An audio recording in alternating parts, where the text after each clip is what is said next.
Ok. Bien, y entonces hablamos de mala gestión, de gestión del agua, etc. Pero entonces vamos a ver, ¿qué es la gestión?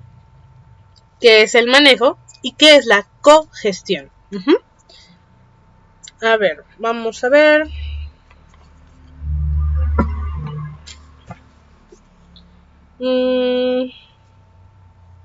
Me falta alguien. No. Ok. Para que quedemos parejos, les recuerdo, voy a hacer preguntas.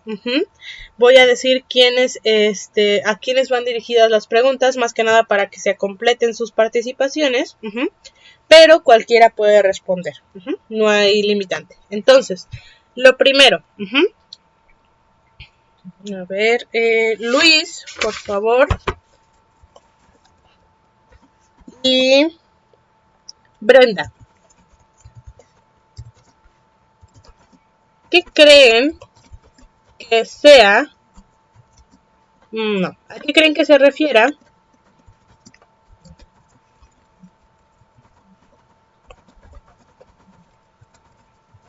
el concepto de manejo?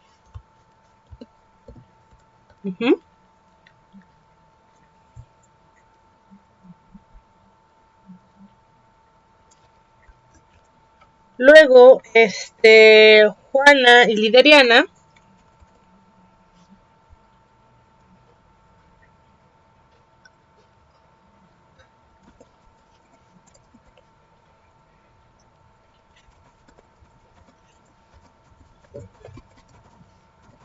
¿Qué creen que se refiera el concepto de gestión? Y finalmente, Xochitl y Gerardo.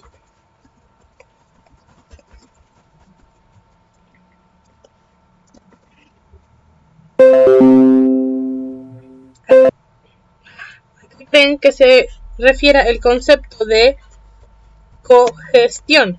No congestión, cogestión. Los leo, los escucho. Los demás, Carla, Reina, Lisette, ¿pueden participar? Claro que sí, nada más que esto se dirige para que sus compañeros puedan tener su participación, ¿no? Los escucho, los leo. Adelante. Ay, perdón, disculpen, no me di cuenta que cerré el micrófono. Los escucho, los leo. Luis y Brenda, ¿a qué creen que se refiere el concepto de manejo? Juana y Lideriana, ¿a qué creen que se refiere el concepto de gestión? Xochitl y Gerardo, ¿a qué creen que se refiera el concepto de cogestión? No congestión, cogestión. Y les comentaba, cualquiera de los demás, Carla, Reina, Lisette o el resto de sus compañeros pueden responder todas las preguntas, cualquiera de las preguntas. Nada más que estas preguntas están dirigidas para que se pueda cubrir la parte de la participación de sus compañeros. Los leo, los escucho.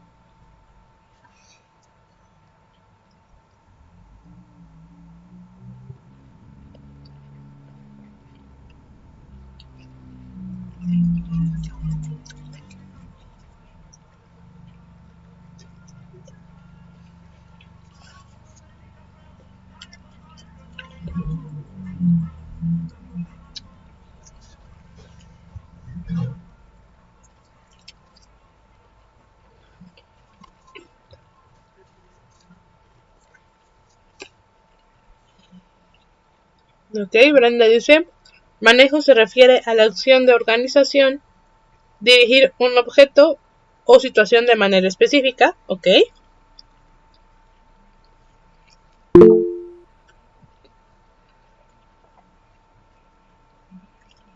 Adelante, Carla. El manejo pues es la acción de manejar, organizar o conducir, y pues en este caso supongo que obviamente es acerca del agua. Entonces es cómo podemos manejar o cómo podemos organizar el uso del agua. La gestión es un tipo de estrategia o práctica que pues va a ayudar a lograr un objetivo.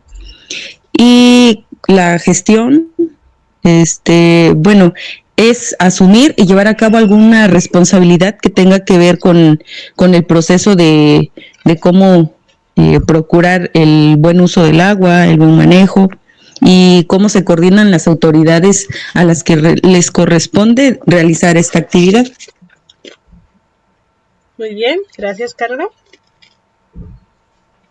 Ok, dice Reina, manejo podría decirse que es el uso adecuado que se le da al recurso mediante un plan.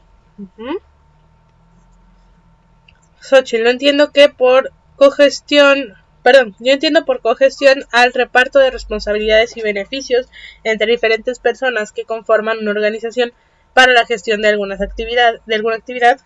Gracias, Xochitl. Gerardo, es compartir una corresponsabilidad en una acción de gestionar algún recurso. Ok. Reina, gestión son acciones que se llevan a cabo para llegar a una meta. Ok, gracias, Reina. Lideriana, procesos de planificación y desarrollo del agua. Gracias, Lideriana.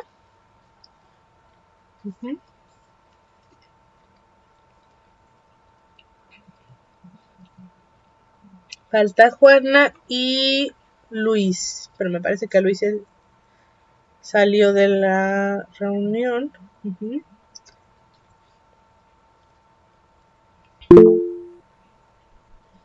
Lisette, manejo, conducir algo o hacer o a alguien hacia una meta, ok. Gestión, acciones o diligencias que permiten realizar una actividad, trámite.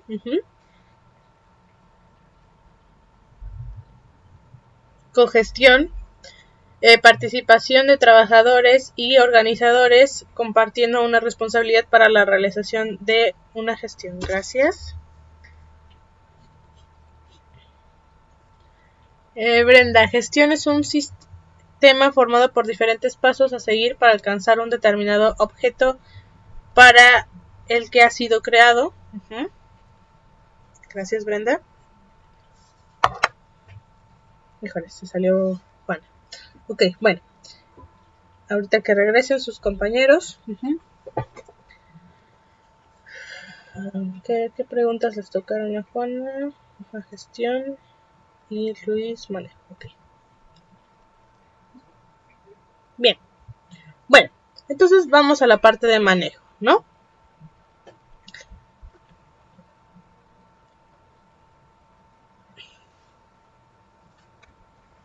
Bueno, vamos a esperar un poquito para que responda su compañero Luis, que es manejo.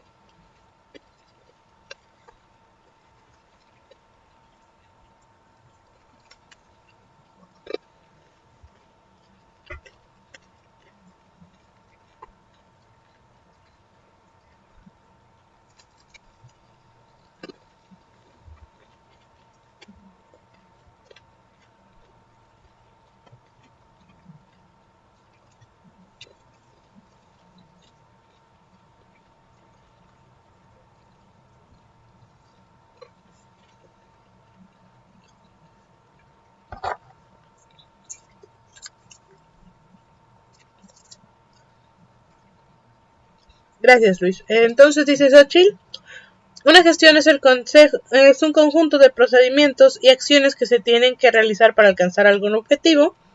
Y Luis nos dice, manejo sería como la forma en que se realiza alguna actividad. Gracias. Bien. Entonces, sí. El manejo, vamos a tener 3 tipos de acciones, ¿no? Manejo, gestión y cogestión. Entonces, el primero sería el manejo, ¿no? Que van a ser decisiones y acciones directas, esto es importante, sobre el uso de los recursos de territorio. Quienes llevan a cabo este tipo de acciones y decisiones, quienes llevan a cabo el manejo son propietarios, concesionarios, autoridades gubernamentales con mandatos sobre áreas protegidas y personas que tienen acceso a los mismos. Es decir, pues básicamente acciones directas, ¿no? Y decisiones directas. Ahorita vamos a ver cuál es la diferencia con la gestión y la cogestión. No ha regresado Juan Alisa, ok. Bueno. Ahora, ¿qué pasa con la gestión? Bueno, aquí son decisiones también, pero también y estrategias, pero también y acciones, como en el manejo, pero también estrategias que se proponen y realizan para influir en los que hacen el manejo. Aquí ellos lo hacen de manera directa y ellos influyen en quienes hacen las acciones directas. Las organizaciones, y bueno, quienes llevan a cabo esto, la gestión, son organizaciones y personas, como lo son instituciones y organizaciones estatales, organizaciones no gubernamentales, ONGs, cooperación internacional, empresas privadas, sociedades civiles, etcétera, ¿no? Entonces aquí ya son formas en las que podemos ayudar a dirigir a que haya un manejo adecuado, a una acción directa sobre el recurso.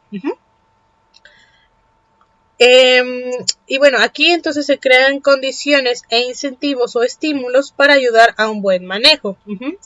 Este es un concepto más amplio y complejo, se enfoca en el desarrollo del recurso hídrico, no solamente en ese momento, sino más a futuro, y debe abordar, claro, el manejo también puede ser a más a futuro, pero generalmente cuando hacemos el manejo de un recurso lo hacemos en ese momento y para solventar lo que se necesita en ese momento. Y la gestión trata de prever qué es lo que va a pasar a futuro para que haya se sepa más o menos, para que haya un plan, ¿no? Entonces debe abordar conscientemente el desarrollo del recurso hídrico, asegurando su uso sostenible a largo plazo. Ahora, en cuanto a la cogestión, ¿qué es? ¿De qué nos trata? Bueno, esta va a describir el trabajo conjunto. Aquí se describe el trabajo conjunto entre manejadores y gestores. Muchas veces vemos que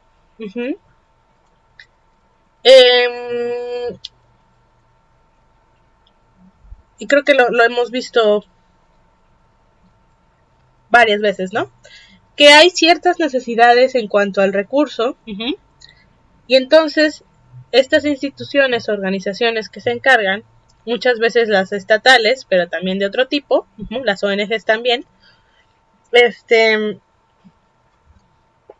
tratan de hacer planes, ven un problema, pero lo ven de manera superficial y tratan de hacer planes para tratar de mantener el recurso. Pero no trabajan con la gente implicada en el momento directamente, y entonces puede que saquen políticas públicas que ni al caso, ¿no?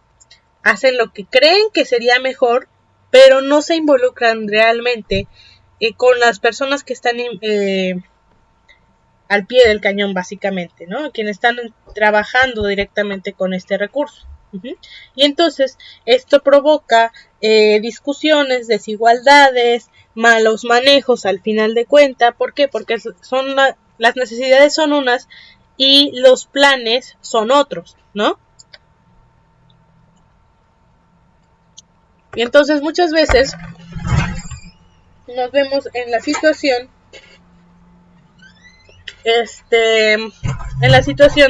de que las personas que llevan a cabo el manejo están en la difícil situación de que o solventan la necesidad o respetan o hacen valer el plan que se hizo, ¿no? Pero si hacen esto, no se solventa la necesidad, o si se solventa la necesidad, no se puede respetar muchas veces o algunas veces, pues cuál es el plan, la ley, la gestión que se hace, ¿no? La que fue dictada. Entonces, la cogestión trata de que, o busca que haya un trabajo conjunto entre manejadores y gestores.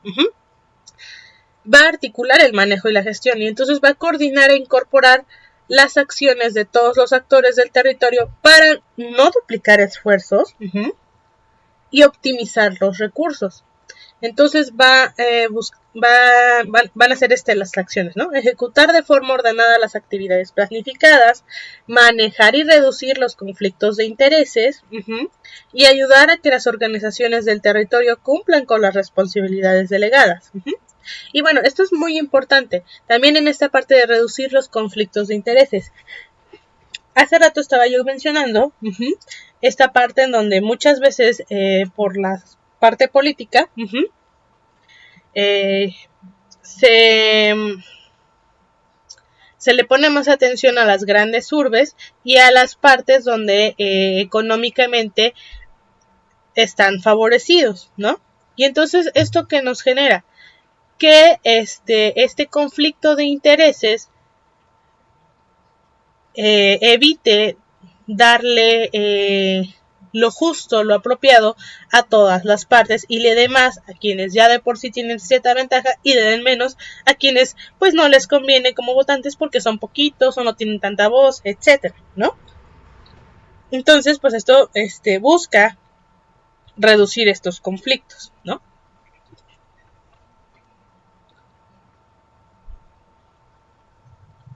Ok, y entonces vamos a ver aquí una tablita donde nos hablan de las actividades desarrolladas y nos ayuda a saber si es un manejo o una gestión. Con estos ejemplos vamos a poder estar un poco más claros, ¿no?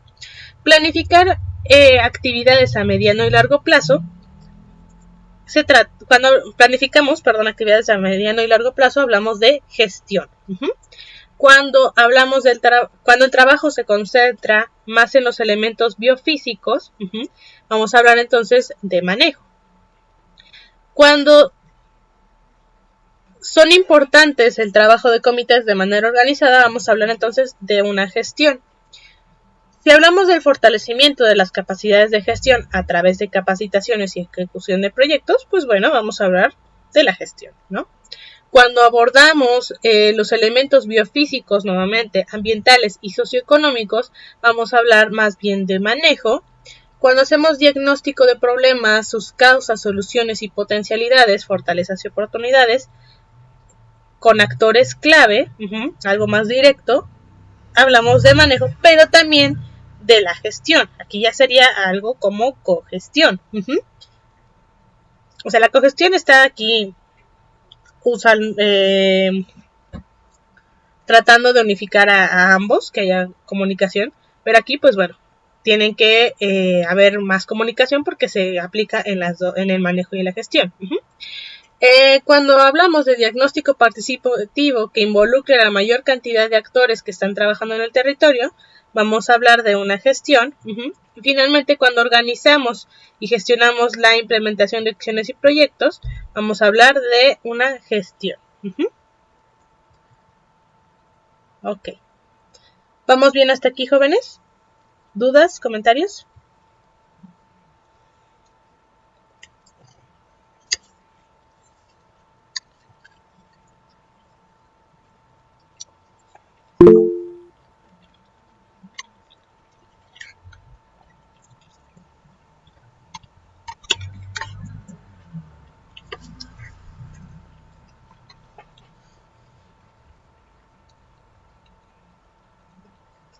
Muy bien.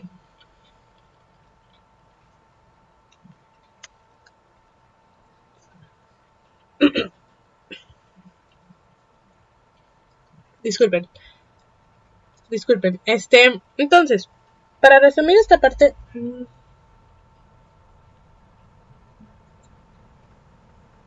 Sí, adelante, no se preocupe, espero que todo salga bien y lo puedan controlar pronto. Sí, con cuidado.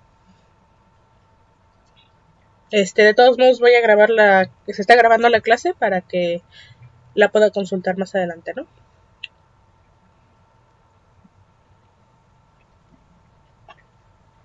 Ok. Bien, entonces, en resumen, ¿cuáles son los puntos claves de este pequeño tema de los recursos hídricos? Pues bueno, el recurso agua es usado en todas las actividades humanas y es esencial para el funcionamiento de los ecosistemas. El mal uso de agua puede ocasionar problemas, conflictos y desastres ambientales, por lo que es necesario gestionar y manejar el recurso hídrico. El manejo se refiere a las acciones directas sobre el uso del recurso que ejecutan en el territorio quienes tienen acceso al mismo. La gestión se concentra en influir sobre las personas que manejan el recurso a través de la creación de estrategias e incentivos que favorezcan un buen manejo. La cogestión es un enfoque más amplio que articula e integra a los gestores y manejadores quienes trabajan conjuntos. Es decir, idealmente todo el mundo creería que la cogestión pues es algo que ya debería ir implícito, pero no lo es. Entonces, por eso es que es importante este punto, ¿no?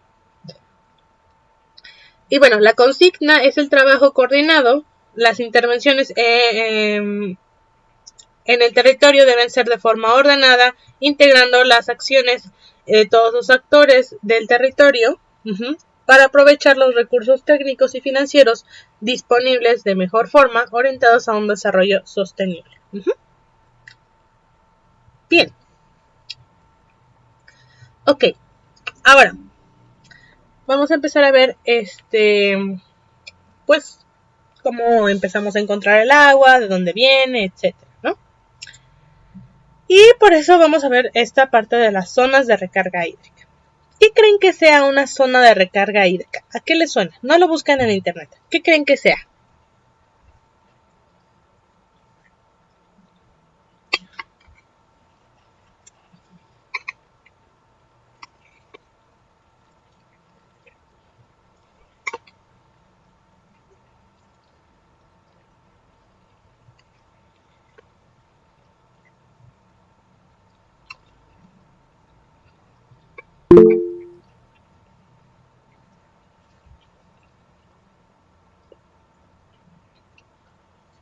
Ok, Gerardo dice la recarga de los mantos acuíferos. Sí. ¿Quién más? Reina, ¿podría ser un sitio específico en donde hay una buena filtración de agua? Ok, gracias, Reina. ¿Quién más?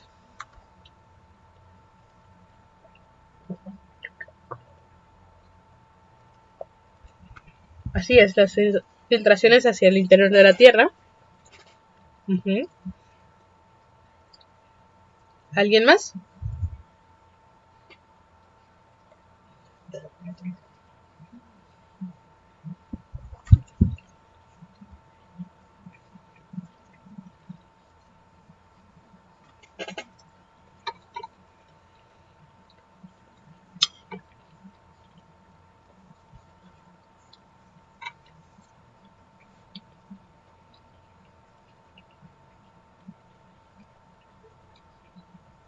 ¿Nadie?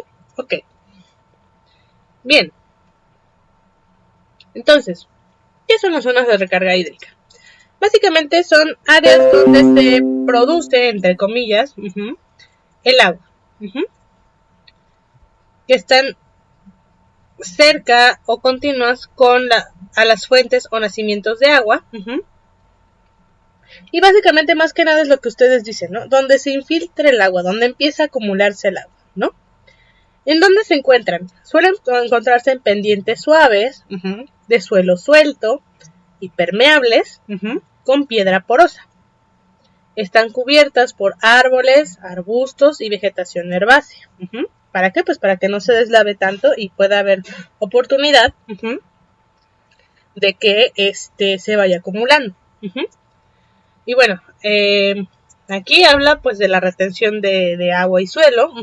Las pendientes suaves, pues bueno, habla de algo meramente físico, bastante obvio, ¿no? Para que el agua vaya bajando y se vaya acumulando, pues tiene que haber cierta inclinación, ¿no? Si estuviera plano no sería tan fácil que pudiera empezar a recargarse.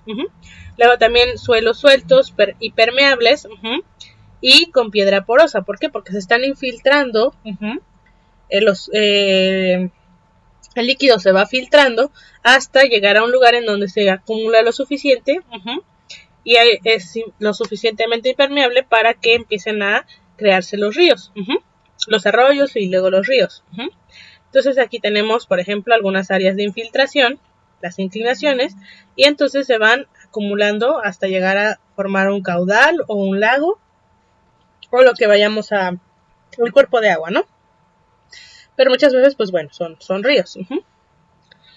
Entonces, ¿cómo ocurre esto? Bueno, el agua penetra al suelo, luego hay una recarga de los acuíferos, estos se van recargando, van entrando más litros, y luego se libera el agua a través de los ojos o nacientes de agua, ¿no? Entra por, como veíamos aquí en ciclos biogeoquímicos, ¿no?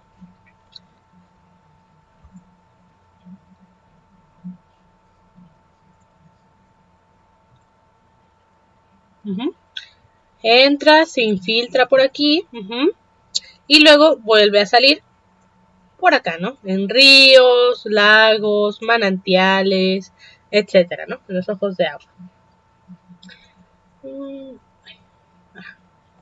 Bien. Bien, y aquí es importante, como se mencionaba, la cobertura forestal. Entre mejor sea la cobertura forestal, vegetal, el aumento del caudal va a ser mayor, y esto va a verse en un aumento de agua disponible. Y entonces podemos entender que la protección de las fuentes de agua va a implicar que deba de haber una reducción de la contaminación del líquido, y entonces se asegure la calidad de agua, porque no solamente necesitamos cantidad, sino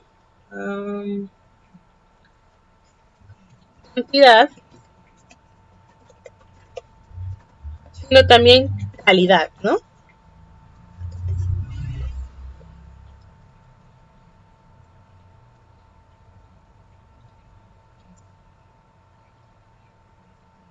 Bien, antes de que pasemos a la parte de las cuencas hidrográficas, etcétera, vamos a pasar rápidamente a la gestión integral de los recursos hídricos. Porque ya vimos ahorita que es un recurso hídrico, de qué viene la gestión, la cogestión y el manejo, cuáles son los principales problemas, y entonces es importante primero regresar a la parte de la gestión integral de los recursos hídricos, la GIRH. Bien. ¿De dónde viene la gestión integral del agua por la organización? ¿Quién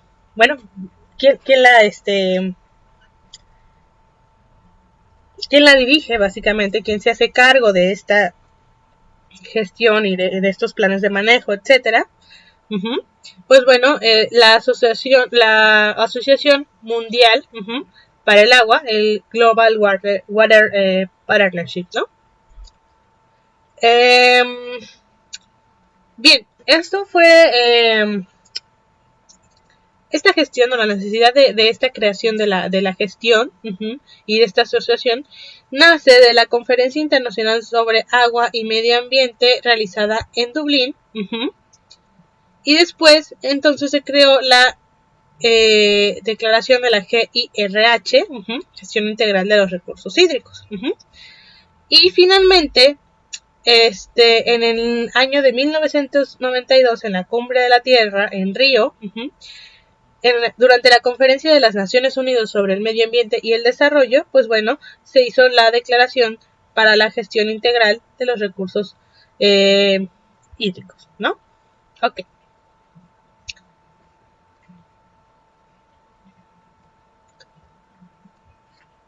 Un momentito. Disculpen, jóvenes.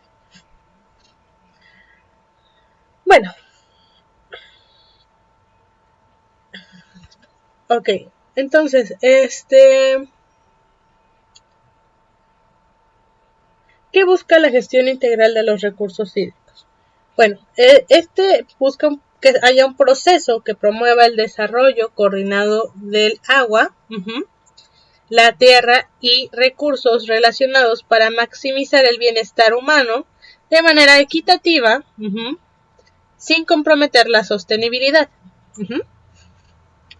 Entonces podríamos decir que la GIRH, esta organización, como ya vimos ahorita en la presentación anterior, es una cuestión de gestión y algo que trata de que haya una cogestión entre los que gestionan y los manejadores del recurso, ¿no? Busca transformar entonces sistemas insostenibles de desarrollo y gestión de los recursos hídricos. Un ejemplo muy claro de los sistemas insostenibles, pues bueno, es a nivel mundial. Podríamos hablar de las grandes ciudades o ciudades en el desierto como las de Dubái. Esta ciudad, vamos a muchos escucharon, ¿no? De esta famosa ciudad en el Medio Oriente, muy lujosa. ¿Por qué? Pues está llena de petróleo, ¿no? Y pues bueno, vemos edificios impresionantes, tienen albercas enormes, todo muy extravagante. Para que haya tantas cosas y se solventen tantas necesidades, vemos que pues hay mucha agua, ¿no? Y se necesita mucha agua. ¿De dónde creen que salga esta agua para una ciudad que está en medio del desierto, de uno de los desiertos más grandes? Los escucho.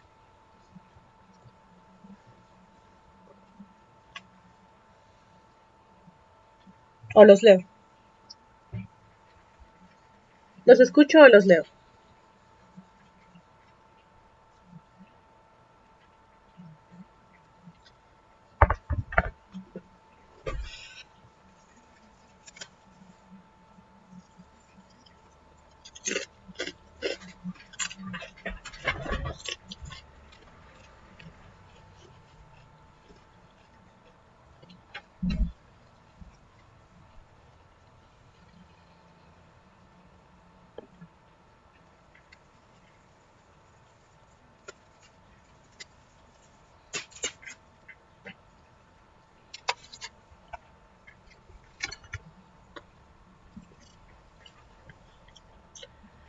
Sí, la vuelvo a repetir. ¿De dónde creen que en Dubái, que es una ciudad en medio del desierto, en Medio Oriente, saquen el agua para tener una ciudad tan grande? Su compañero Gerardo nos dice, tal vez de la extracción por medio de pozos. ¿Es una posibilidad? Bien, ¿alguien más?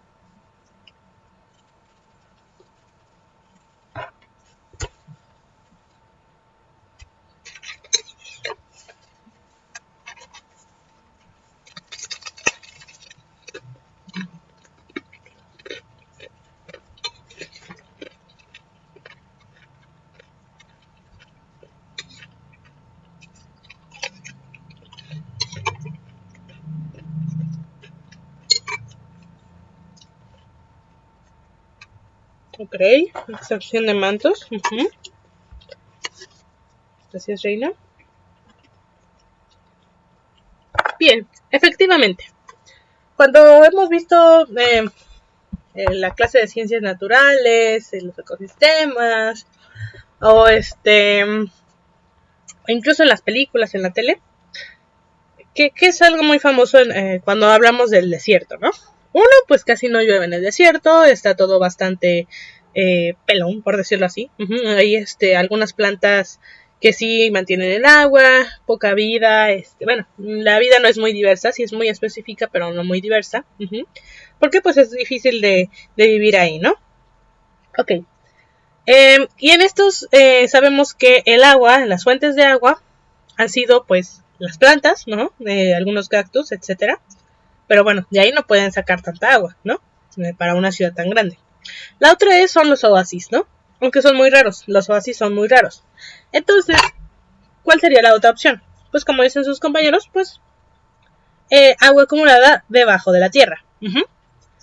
Nuevamente, si regresamos a esta parte de los ciclos biogeoquímicos, pues bueno, vemos que llueve, se filtra el agua,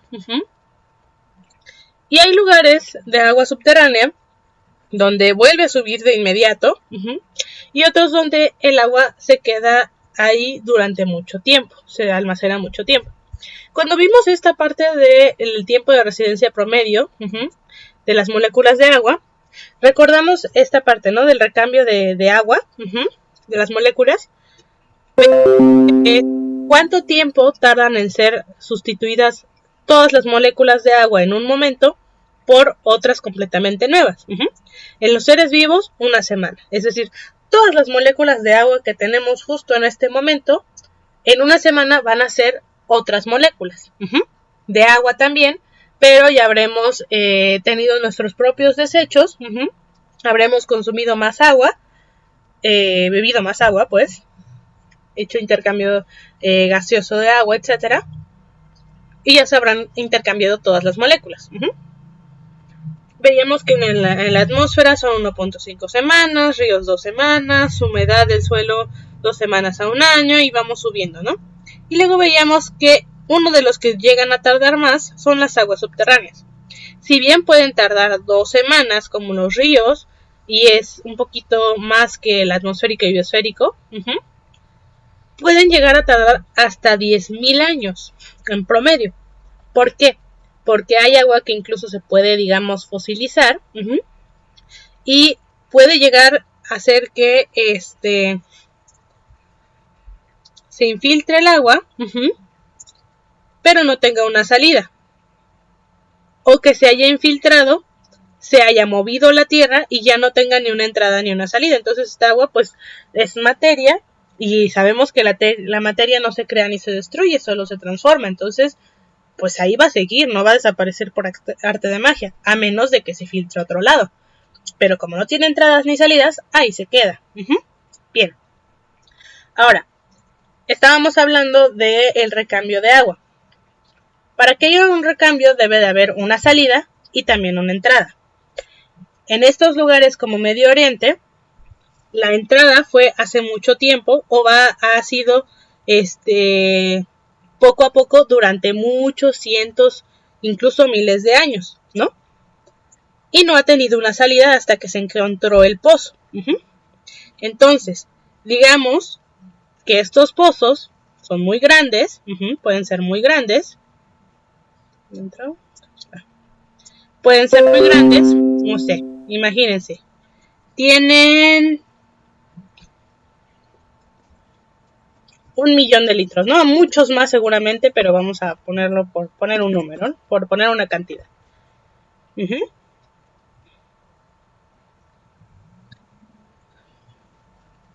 Y entran,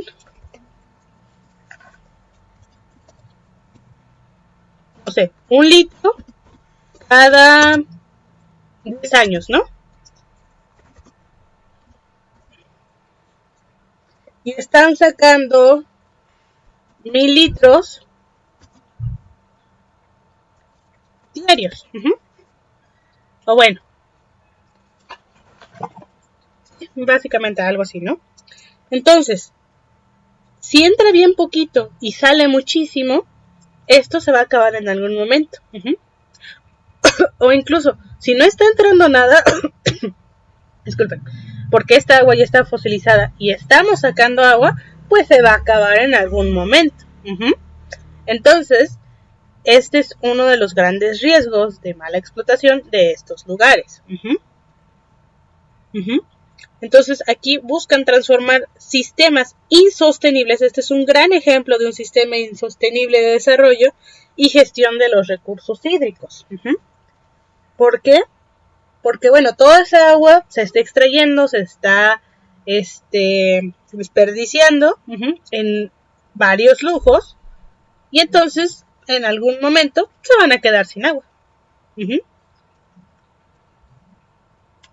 Ok. Otro ejemplo bastante claro es el sistema Cutzamala. No sé si han llegado a escuchar últimamente las noticias que le quedaban 100 días a esta gran presa, río Presa, que abastecía la mayor parte de la Ciudad de México.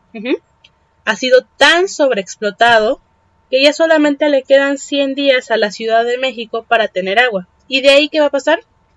Bueno, no se han acabado los 100 días, pero hay que ver qué es lo que va a ocurrir. Porque nuevamente el agua la necesitamos para muchas cosas. Entonces, ¿qué va a pasar? pues bueno, habrá que ver, ¿no? Y bueno, lo mismo estamos viendo ahorita en nuestras ciudades calurosas, ¿no? Que hay mucha demanda de agua, hay filas de espera para las pipas, y pues bueno, vamos a ver cómo nos va, ¿no? Bueno, aquí tenemos un pequeño mapa.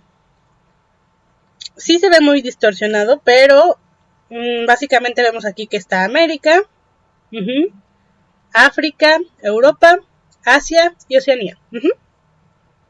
Entonces nos habla de que hay 838 millones de personas quedándose atrás. ¿Quedándose atrás de qué? Pues bueno, de una repartición justa de los recursos hídricos. ¿Cuáles son las causas? Bueno, falta de infraestructura y mala gestión de los servicios, pobreza y desigualdad, el cambio climático y aumento de la población.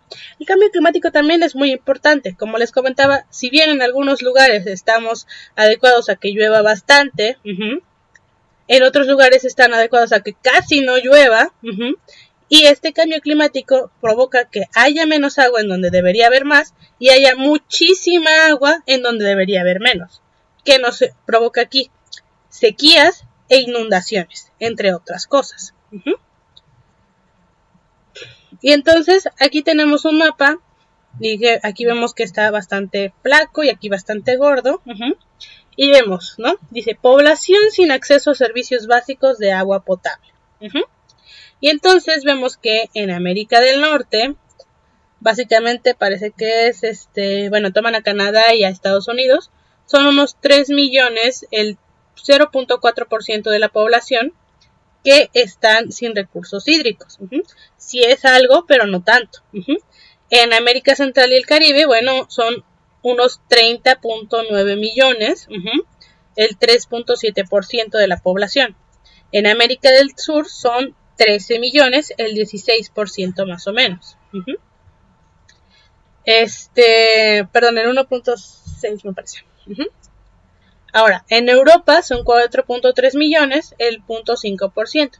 Obviamente, pues nos ponen las cantidades, también el porcentaje de la población, porque en Europa no hay la misma cantidad de personas viviendo que en diferentes partes de América, ¿no? Ahora, aquí vemos que son mapas bastante flacos, es decir, pues sí falta agua, pero tal vez no demasiado. Luego vamos al sudeste de Asia y Oceanía, y vemos que son 74.8 millones de personas, que equivalen al 8.9% de la población. Sí, ya es mucha más gente, pero tal vez no tanta, ¿no? Y luego vamos a poblaciones como lo son Asia, que tiene 294 millones de personas, casi la mitad, ¿no? Más de un tercio de la población, el 35.1% de personas que no tienen acceso a esto. Y bueno, aquí vemos, están países como India, Medio Oriente, entre otros, ¿no? Y finalmente vemos que está África, que son no se ve bien, pero es un 49.9%, me parece, si es que no más, de población que no tiene acceso a agua. 418 millones, casi el doble o ya para el doble de Asia, de personas que no tienen acceso a agua potable, ¿no? Entonces vemos que la desigualdad es, en cuanto a acceso de agua potable, es bastante notoria en muchos lugares. Y si bien por un lado podríamos decir, no, pues son países con más recursos económicos o no, también tienen que ver muchos aspectos como el mismo clima. Afortunadamente América tiene bastantes recursos de agua, a diferencia de África. África pues es bastante desértico, excepto algunas partes, y pues ha sido bastante explotado por países como Europa y ahora pues también otros países como Rusia y Estados Unidos, Canadá. Pero pues también vemos que, pues, como les digo, el clima, la cantidad de población en África, en India y en China es bastante, si de por sí en América Latina somos muchos, India dice quítate que ahí te voy, básicamente. Me parece que una persona de cada 10 en todo nuestro planeta es de la India, ¿no?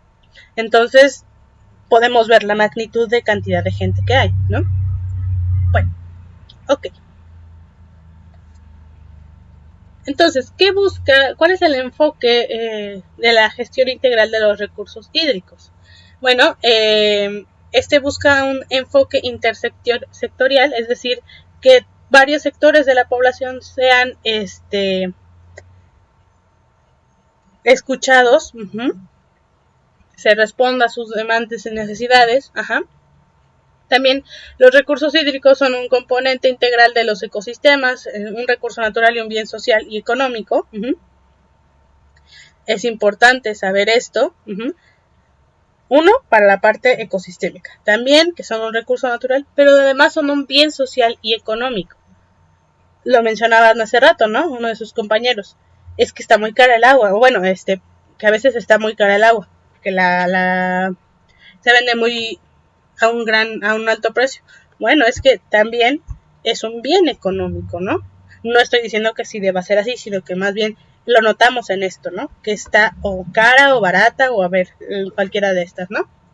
Y entonces esto va a implicar que para darle satisfacer las necesidades de varios sectores, tomando en cuenta que los recursos hídricos son un componente importante, entonces implica que necesitamos reformar los sistemas humanos para poder llegar a este objetivo.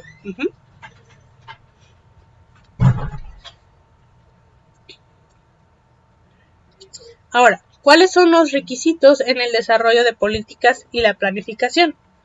Bien, es importante el desarrollo y la gestión del agua, y que se tomen en el desarrollo y la gestión del agua es importante que se tome en consideración los diversos usos del agua.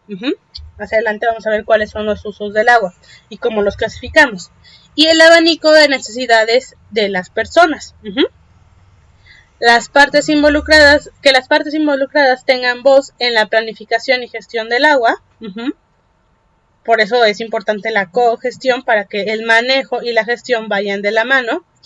Y las políticas y prioridades consideren entonces las implicancias en los recursos hídricos. ¿Qué políticas podríamos ver, ¿no? Por ejemplo, cuando hablamos de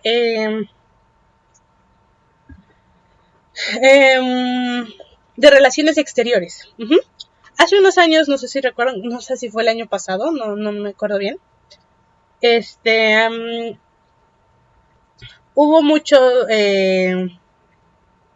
movimiento por parte de que Monterrey, el estado de Monterrey se quedó sin agua. El caso es que también había muchas quejas porque en esa temporada también Estados Unidos se había quedado sin agua, una parte de Estados Unidos. Ok, la política generalmente de relaciones exteriores con este país es que nosotros, o bueno, ellos suelen extraer agua de México para mandar a Estados Unidos. Entonces, aquí esta política de relaciones públicas, pues bueno, digamos, entre comillas, puede beneficiar a que pues México haga buenos tratos, o bueno, no buenos tratos, en buenos términos con Estados Unidos, porque bueno, nosotros les dimos agua, ¿no? ¿Cuál es el problema aquí? Que se le quita agua a toda nuestra población mexicana, ¿no? Se le quita el derecho a agua a la población mexicana cuando se supone que los recursos de México principalmente y primero tienen que ser para México y después vemos cómo ayudamos a los demás. Entonces, bueno, es importante, era algo importante en lo que esas políticas de relaciones exteriores, políticas, se vieran reflejadas en los recursos hídricos. Otro ejemplo, cuando se le concesiona las concesiones de agua a grandes empresas como Bonafont, Coca-Cola, bueno, creo que Bonafont es de Coca-Cola, a las mineras, etcétera, ¿no? Entonces, toda esta agua que nosotros podríamos como ser humano estar utilizando para alimentación, entre otras cosas, pues bueno, se utiliza en las mineras para extraer minerales, para procesarlos, y además queda muy contaminado. No estoy diciendo que la minería sea algo que jamás deba de hacerse, porque necesitamos muchos minerales, pero sí debe de hacerse de manera adecuada, y las empresas mineras deben de hacerse cargo de procesar sus desechos tóxicos. Entonces, pero bueno, muchas veces no lo hacen, y simplemente extraen agua, se quedan con los recursos, la ganancia, porque muchas veces además ni siquiera son mexicanas. Y pues bueno, quienes salen perjudicados, pues la población en general mexicana, ¿no? Se enriquecen algunos pocos y nos perjudican a muchos, ¿no? Bien, un ejemplo muy claro, del que se habla mucho. ¿Alguno de ustedes es de Chiapas? Me parece que uno de ustedes, o de sus compañeros es de Chiapas. ¿Está aquí?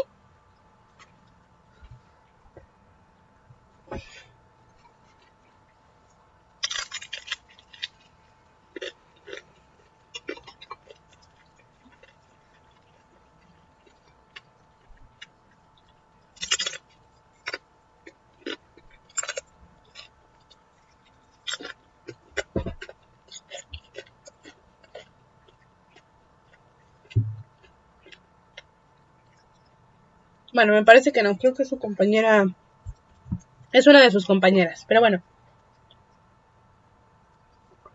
me parece que no está en la clase. Entonces,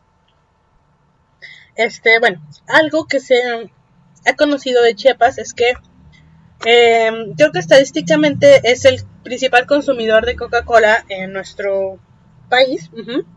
Y segundo, es que son de los estados que tienen menos acceso a al agua potable. Al agua potable en nuestro país. Y además, pero bueno, uno dice, ¿por qué Chiapas tiene tan poca agua? ¿Por qué la población de Chiapas tiene tan poco acceso al agua potable? Si Chiapas se supone que es un estado donde pues predomina mucho el bosque tropical, perennifolio, es decir, la selva tropical, donde se supone que hay mucha cantidad de agua. Bueno, la respuesta está en que se le concesiona la mayor cantidad de fuentes de agua a las empresas como Coca-Cola, entre otras, que se encargan de plastificar las bebidas, el agua, o de convertirlas en bebidas azucaradas, y entonces luego venderlos a la misma gente de Chiapas y pues el resto del país, ¿no? Entonces, aquí vemos que igual se ve beneficiada una empresa extranjera, pocas personas mexicanas del mismo estado se ven beneficiadas y perjudicadas muchas personas más, ¿no? Ok. ¿Hasta aquí vamos bien, jóvenes? ¿Hay alguna pregunta?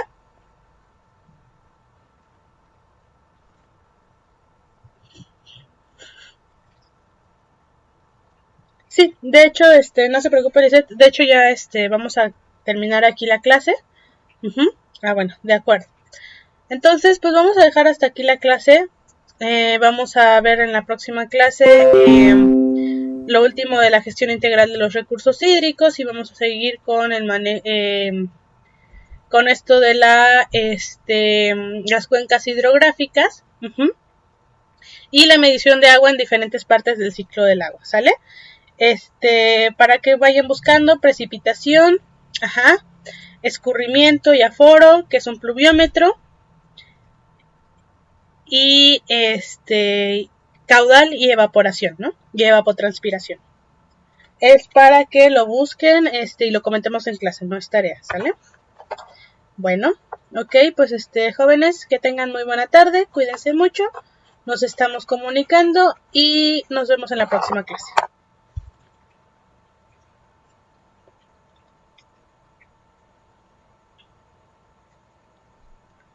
Gracias a ustedes.